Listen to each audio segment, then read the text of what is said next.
Okay, so today we are going to go way back. We are going to talk about experimental design and the scientific method. This is something you've had every year in your science class coming up to this point, but we're going to go over it again.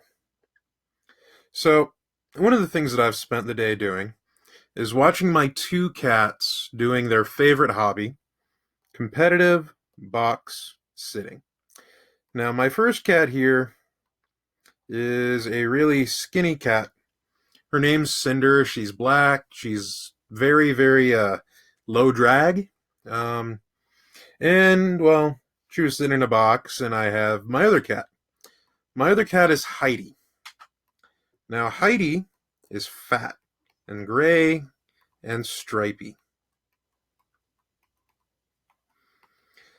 Yes, Heidi prefers the normal cardboard boxes to the fancy cat boxes like Cinder does. So let's go ahead and put their names on there. This is Cinder, and this one is Heidi. Now, Cinder and Heidi, they like to do nothing. So I got to thinking, which cat is faster? Which cat is faster? This is the thing I was wondering about. It's very general. So it is what we call a research question. Okay? It's something that's very general. It's just an inkling of a thing you want to learn about. Whereas a hypothesis we're going to get to is in much greater detail. So which cat is faster is our research question. So that is the first step in designing an experiment. Our next step is to actually go to the specifics. What is the hypothesis? What is the thing we are going to specifically test? So, I wrote out my hypothesis.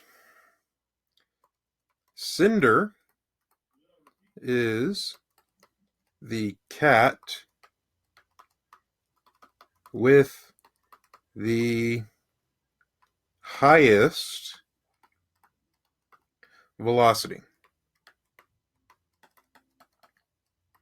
Now this, you'll note, it sounds more scientifically worded, and it's got a couple of other things that are also important.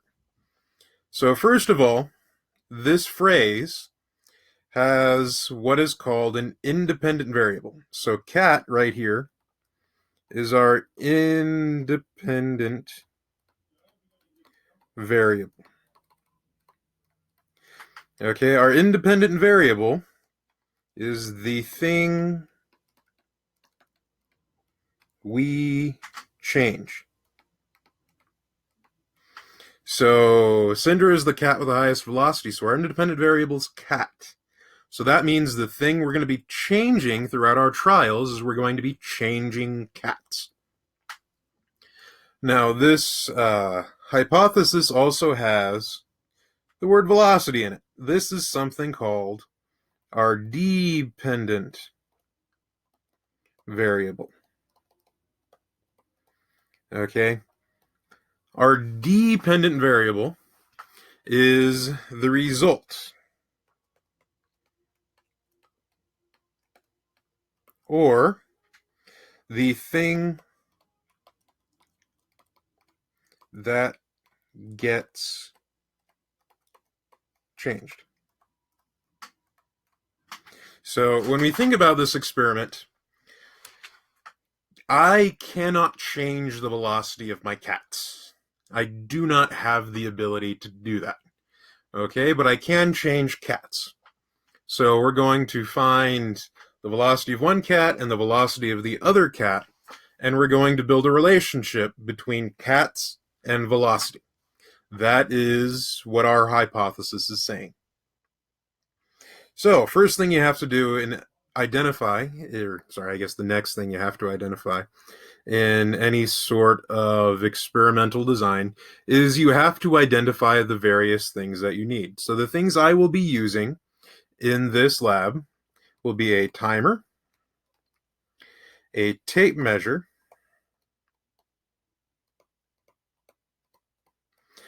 cat treats, and of course I need multiple cats. There we got Cinder and Heidi.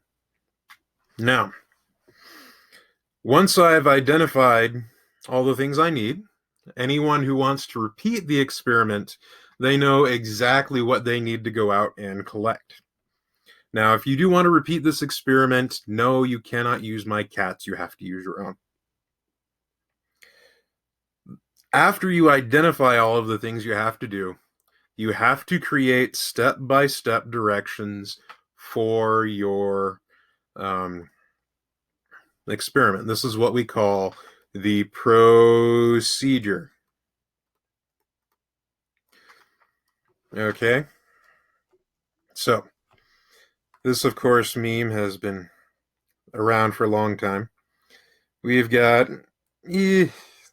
better steps than that. So, step 1 is measure 2 meters. Step 2, place cat treat at one end. Step 3, place cat at other end. And step 4, time how long it takes for the cat to reach the treat.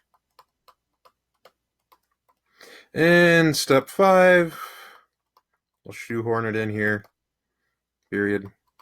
Calculate the velocity. Okay, so now you can go through, you know exactly what steps I'm taking. So if you want to repeat this procedure elsewhere, you know exactly what steps you're going to need to take. Now, that means that we can sit here and collect our data. We can actually follow our procedure here and collect our data. So we actually have numbers. Now, as with any scientific experiment, you want multiple trials. So I'm going to go ahead and I'm going to do 6 trials. Now, my independent variable, if you remember from earlier, is the cat. And my dependent variable is going to be the velocity. So, I did 6 runs. The first 3 were with Cinder.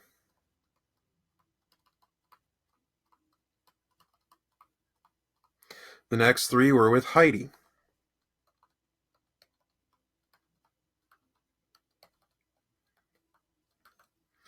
Now, I'm going to put in my numbers here, and it's going to be really obvious that there is a difference between the two. Cinder had a whole whopping 0 meters per second, negative 0.01 meters per second, and another 0 meters per second.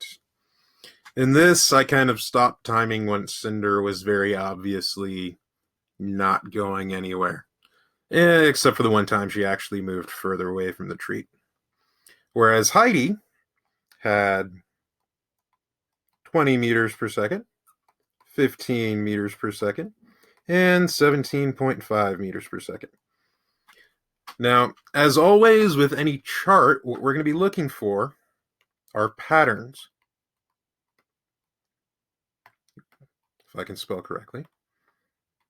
Patterns. Now, in this case, it is very obvious.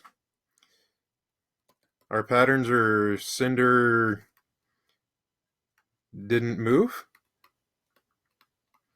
And Heidi moved fast. Okay, so already we're looking at this. If we remember back to what our hypothesis is that Cinder is the cat with the highest velocity. It's not looking so good for our hypothesis. But just to make sure, we're going to go ahead and we're going to express this chart in graph form. Yay, because every good science experiment usually has a graph, because it usually has some sort of numbers involved. So what we're going to do is we're going to do the x-axis is always going to be your independent variable. Okay, so we have here Heidi and Cinder. Over here on the y, we have our dependent variable.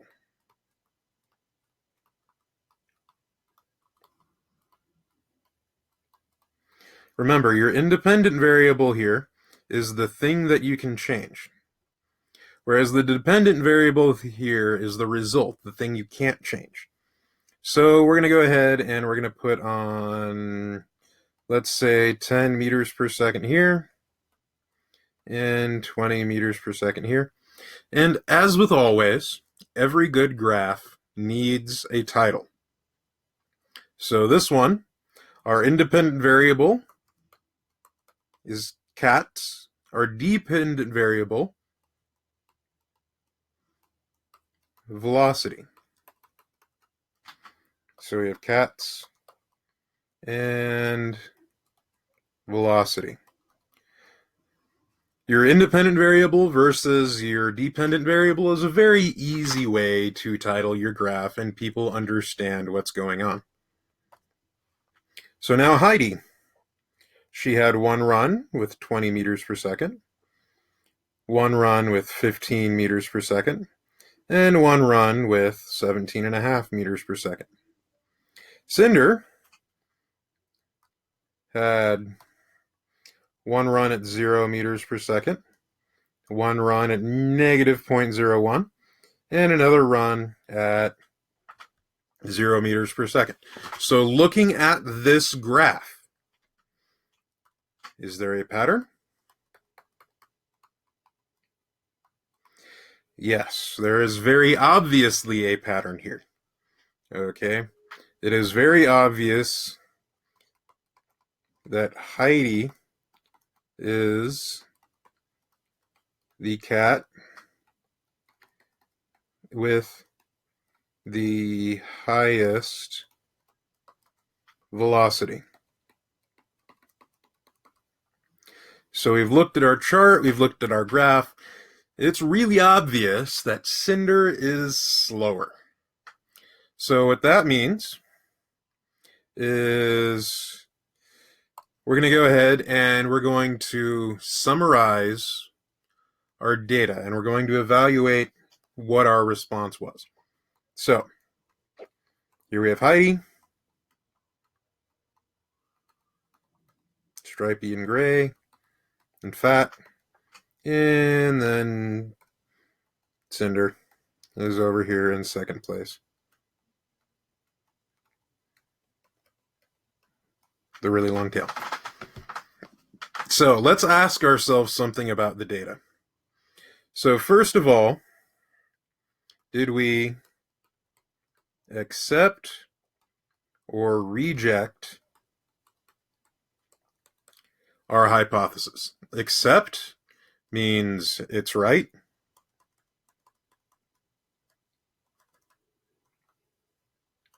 Or reject, which means it's wrong. So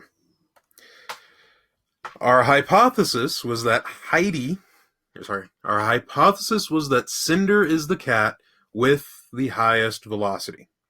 Now it's very clear from our data that Heidi is the cat with the highest velocity, so we have to reject our hypothesis. This is also a good time to ask, did my experiment answer my research question? So our research question is, which cat is faster? Yes, we've answered our research question. So next thing we have to do is this true in all cases? So Heidi is the fastest of all cats. Is this a true statement, do we think, especially based on the data that we had? I'm going to have to say no. So that means that when we communicate this data, we have to say that between Heidi and Cinder, Heidi is the fastest. So we can't just say that Heidi is a faster cat. We have to say that between Heidi and Cinder, Heidi is the fastest, because if we start to throw other cats into this experiment, I have no confidence that our data will also be the same.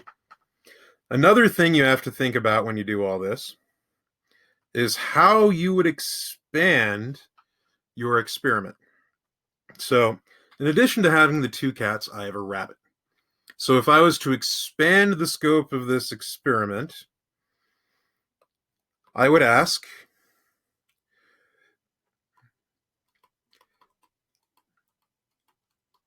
between the two cats and the rabbit, which animal has the highest velocity? I'm willing to bet it would be the rabbit, but that's only if she really feels like it. The rest of the time, she's as lazy as all of the other ones. Which brings us to the final step. The final step is you have to put in words in a paragraph what your findings were. Okay, you can't just leave it at the numbers. You can't just leave it at the graphs. At the end, you finally have to summarize everything. So, my hypothesis was rejected. Heidi was faster than Cinder. Heidi had an average velocity of 17.5 meters per second, and Cinder had an average velocity of 0 meters per second. Now, I'm going to go ahead and I'm going to add in why I think my hypothesis was incorrect, which is, I think this is because Cinder doesn't like treats. Cinder really isn't interested in food at all. She's more interested in pets and all kinds of stuff like that. So that brings us to the end of this video.